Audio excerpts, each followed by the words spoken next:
When couples do come to you with sexlessness in their relationship, again, we have to define what sexlessness is, but they stopped having sex. It's been 6 months since they've had sex. Oh, 6 months. Why not 16 years?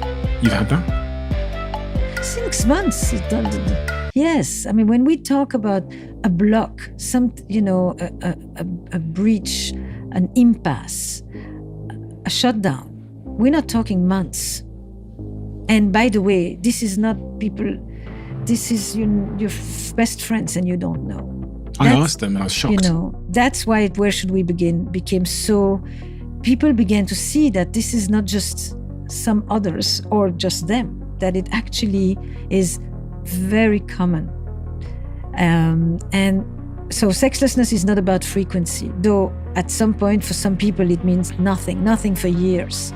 And then you ask, do you still kiss? Do you hold? Do you touch? Do you rub skin? Is there any physicality still?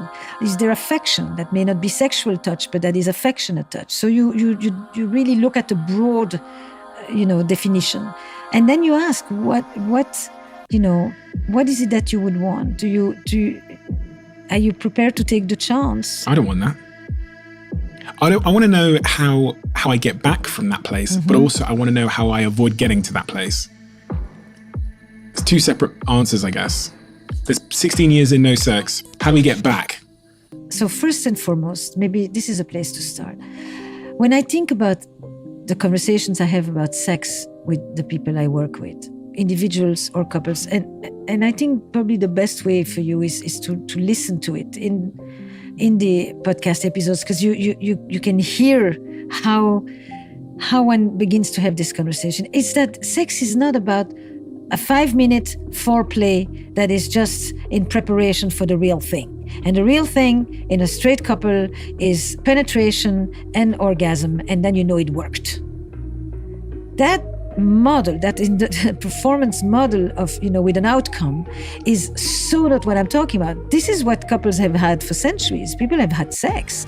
I mean, you can do it and feel nothing. That's not the goal. So I don't care how often. I care about the quality of the experience, that the connection you have with yourself and with another. And so we talk about touch. We talk about giving touch and taking touch. We talk about fantasy, imagination.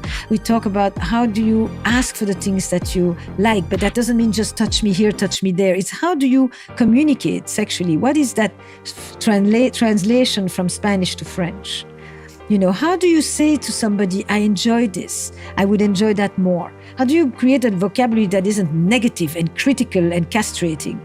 How do you pay attention to how the other person is responding and not just say, why don't you like this? Everybody else likes this. That kind of stuff.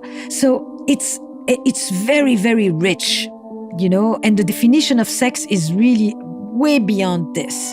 And so you start to ask people about their imaginative life, around what excites them, around peak experiences that they have had, around the kind of touch that they enjoy, around what do you look for in sex? Is it a communion? Is it a spiritual union? Is it a free experience of being dominated, of giving yourself over to someone, of being naughty, of not having to be responsible and take care of other people, which you do the whole day? What do you look for in sex? Where do you go? What do you seek to express there? These are conversations that most people have never had.